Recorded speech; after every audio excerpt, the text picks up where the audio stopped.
evolution means that not only do you not have to be right, but that you're not right, right? Evolution means that it's going to get better, improved, that you can adapt.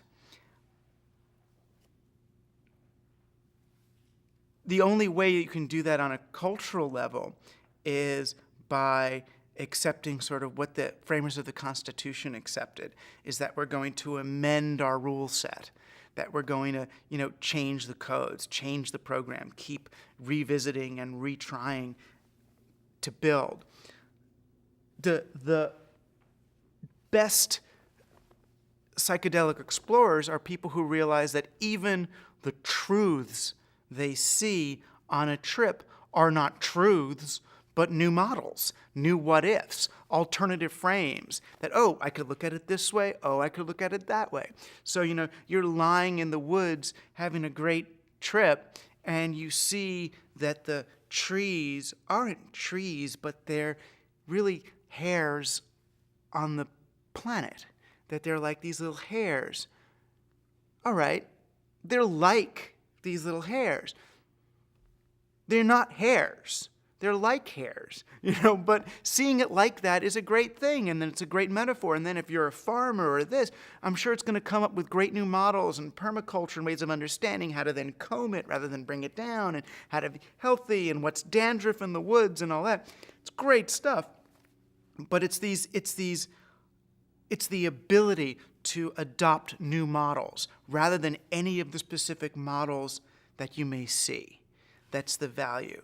It's this meta value, if you know what I mean. It's that being able to try on new glasses, go through different reality tunnels. Though, let's try experiencing, not for very long because it's uncomfortable, I'm sure, but try experiencing the world through a George Bush or a Dick Cheney's reality tunnel. My God. And once you did and understood sort of the fear and the pain and the anguish and in there, you'd be in a much better position than just to say, mine is right and his is wrong.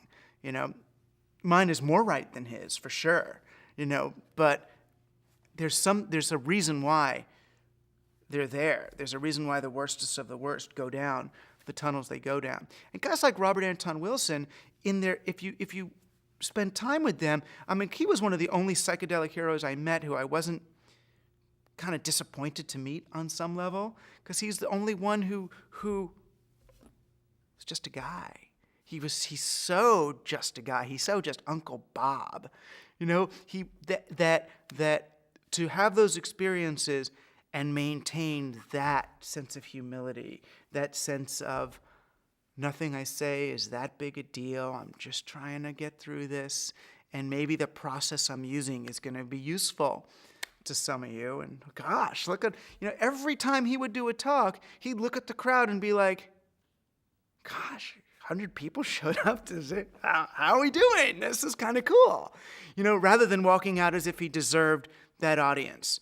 And that's healthy psychedelic use. That's sort of more of a Krishnamurti path than a Tony Robbins path. But once you become aware of psychic engineering, of consciousness engineering, it's very easy to go down the sort of the dark NLP path, the sort of the Tony Robbins path, the sense of these are tools that could give you power, and this is the way the world is. And there's a calcifying effect to continued drug use, especially of the same drugs that hit the same frequencies again and again and again. And I think that's the kind of thing.